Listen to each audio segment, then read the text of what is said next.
أعوذ بالله من الشيطان الرجيم بسم الله الرحمن الرحيم প্রিয় মুসলিম ভাই ও বোনেরা, আসসালামু আলাইকুম রহমতুল্লাহি আবরকাতু। আমার এই ভিডিওর এই পর্বে আমি আপনাদের সামনে যে বিষয়টি নিয়ে আলোচনা করব সেটি হচ্ছে আল্লাহ পাকের একটি বিশেষ নাম, ইয়া হালিমু। এর অর্থ হে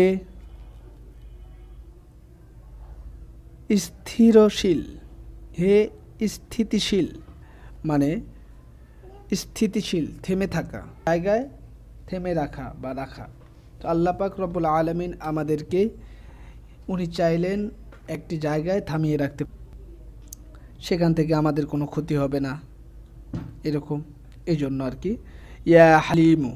আসুন আমরা এই নামের তাৎপর্য কিছুটা, যে ব্যক্তি যদি কালে ইয়া হালিমু এ নামের আমল করে, আমল করার নিয়ম হচ্ছে, নিয়ম প্রত্যেক দিন ৭০ বার করে এই এসএম পাঠ করে আল্লাহর রহমতে পাঠকারীর রূপ, গুণ, ধন ও জন সর্বদাই স্থায়ী থাকে, বিনষ্ট হয় না।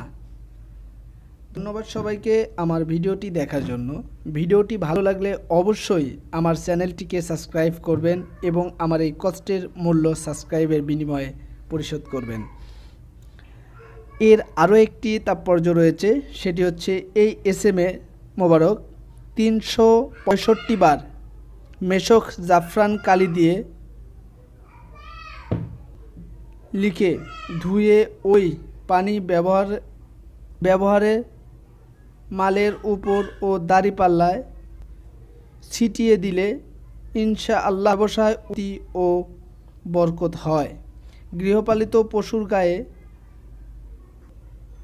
মাখিয়ে পশু তরতাজা থাকে এবং ক্ষেত খামারে ছিটিয়ে দিলে ফসলাদি ভালো হয় ইনশাআল্লাহ।